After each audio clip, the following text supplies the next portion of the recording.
అందరికి నమస్కారం. మే 1 మళ్ళీ తెలుగు సినిమా ఇండస్ట్రీ బ్రీతింగ్ తీసుకుంది. ఈరోజు లాస్ట్ మంత్ అంతా సినిమాలు వస్తున్నాయి, జనాలు థియేటర్స్కి రావట్లేదు, ఏంటి సమ్మర్ అంతా అయిపోతుంది అనుకుంటున్న టైంలో చాలా థియేటర్లు సింగిల్ స్క్రీన్స్ ఏప్రిల్ నెలలో సినిమాలు లేక కొన్ని క్లోజ్ చేయడం కూడా జరిగింది ఏపీ తెలంగాణలో.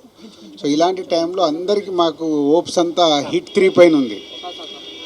హిట్ 3 పైన ఎలాంటి హోప్స్ అంటే అసలు ఆడియన్స్ సినిమాకి ఫుల్స్ చేస్తారా, ఏ రేంజ్లో ఫుల్ చేస్తారు అనే బ్రీతింగ్ హోల్డ్ చేసుకొని ఉన్నాం. అలాంటిది 3 రోజుల 4 రోజుల ముందు నుంచే ఈ సినిమాకు ఆన్లైన్ బుకింగ్ చూసి అమ్మ బాగుంది, సరే ముందు జనాలు థియేటర్కి వస్తున్నారని హ్యాపీగా ఫీల్ అయ్యాం. అది ఈరోజు సినిమా టాక్తో ఒకటే యునానిమస్ టాక్, ఎక్కడైనా last half an hour extraordinary, cinema అదిరిపోయింది. సో దాంతో చాలా ఇవాళ తెలుగు సినిమా ఇండస్ట్రీ బ్రీతింగ్ తీర్చుకున్నట్టయింది. So tremendous openings.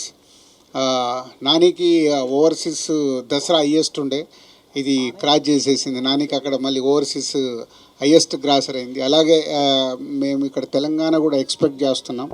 So highest కాబోతుంది నానికే కెరియర్లో ఈ సినిమా డే 1 కలెక్షన్ అని. So very happy Nani, thank you very much. ప్రొడ్యూసర్గా సూపర్ హిట్ ఇచ్చావు, ఈరోజు ప్రొడ్యూసర్ కమ్ హీరోగా సూపర్ హిట్ ఇచ్చావు. అది శైలేష్కు కంటిన్యూ మీ కాంబినేషన్లో hit 1, hit 2, hit 3. So super hit.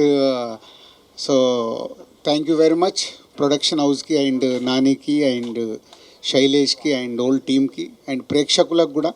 అంటే మంచి సినిమా, డిఫరెంట్గా రండి, మేము చూడటానికి సిద్ధంగా ఉన్నామని మళ్ళీ మాకు ఎనర్జీని ఇచ్చారు. సో అటు థియేటర్స్ కానీ, ఇటు డిస్ట్రిబ్యూటర్స్, అటు ప్రొడ్యూసర్స్, అటు టెక్నీషియన్, ఆర్టిస్టులు అందరికీ ఒక బ్రీతింగ్ స్పేస్ ఇలా సూపర్ హిట్ రావడం అనేది. సో డెఫినెట్గా మా అంతు కూడా బాధ్యత ఉంది. మీకు ఎప్పటికప్పుడు మేము కొత్త సినిమాలు ఇచ్చి మిమ్మల్ని థియేటర్కి తీసుకురావాల్సిన అవసరం మేము ఆలోచించుకోవాలి, ఆలోచిస్తున్నాం already. So thank you very much.